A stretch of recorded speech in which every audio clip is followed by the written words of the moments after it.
Hey everyone, it's author Sarah Crawford, and I have a writing video for you today.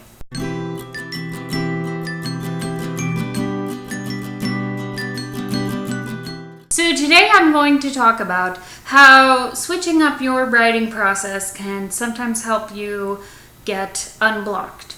So I was recently approached by the mobile app called Radish. It's a new serialized fiction app where people can read short sections of a story, like one chapter at a time on their phones. And, a different chapter is released every week. It's becoming a big thing. So I was approached by this company to write for them. Meanwhile, I've been having a lot of trouble with book 3 in the Muse Chronicles.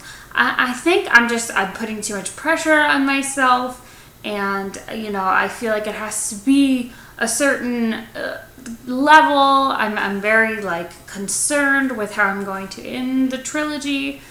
So I thought, since I was approached by this company and it looked really interesting, that I would start a vampire story over on Radish, using a totally different process for this vampire story than I've ever used before. Usually my writing process goes something like, write 100 pages, throw it out, make an outline, forget the outline, make another outline, write 100 more pages, and then rinse and repeat 8 times, and finally maybe somewhere 6 months to a year later, I will have a draft that I'm ready to show people. So right now I'm doing the complete opposite. I'm writing a chapter of this story using a lot of just familiar vampire soap opera tropes that I'm a fan of, and I'm just posting it.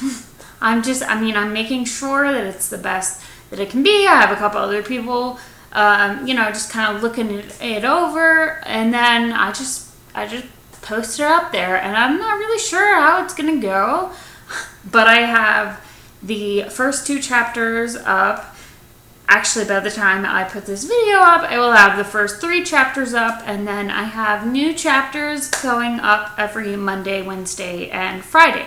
So I guess my point in this video is that if you are feeling stuck with a project, maybe try totally changing your process. Maybe even work on something else, and that will help you to get unstuck. Because I find what's happening is I'm having all sorts of ideas for what to do with book 3 in the Muse Chronicles, because I am just sort of giving myself the freedom to write this vampire story. I'm not putting a lot of pressure on myself to make it this deep literary thing. I'm just writing.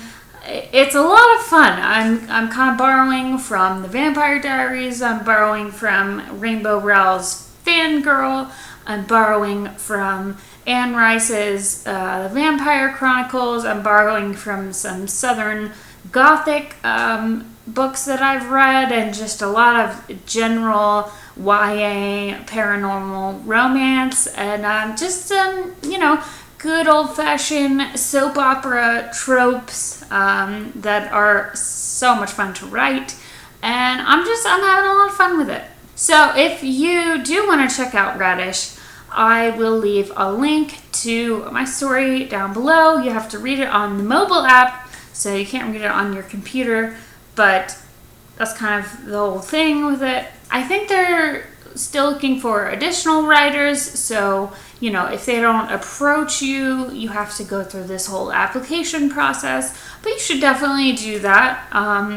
There are a lot of different writers on there, and it's kind of growing, and there's really just a voracious kind of reader in this sort of 18 to 25-year-old range who just likes to read a lot on their phones, and this is a big thing. So yeah, that's all I have for you today. What do you guys think about this sort of serialized fiction? Do any of you have any experience with Radish? I would love to hear about it. Or tell me about your writing process. Have you ever tried a completely different thing and it's helped you with writer's block? Let me know down below in the comments. And don't forget to subscribe to my channel if you'd like to see more videos about writing. I usually do a video about writing every Wednesday, and then sometimes on Fridays I do videos about music. And lately I've been doing some daily vlogs as well. Those are a little bit shorter and just me on my phone kind of talking about things that I'm thinking about. So thank you so much for watching, and I will see you in the next video. It's 4 in the morning. Of course I'm awake.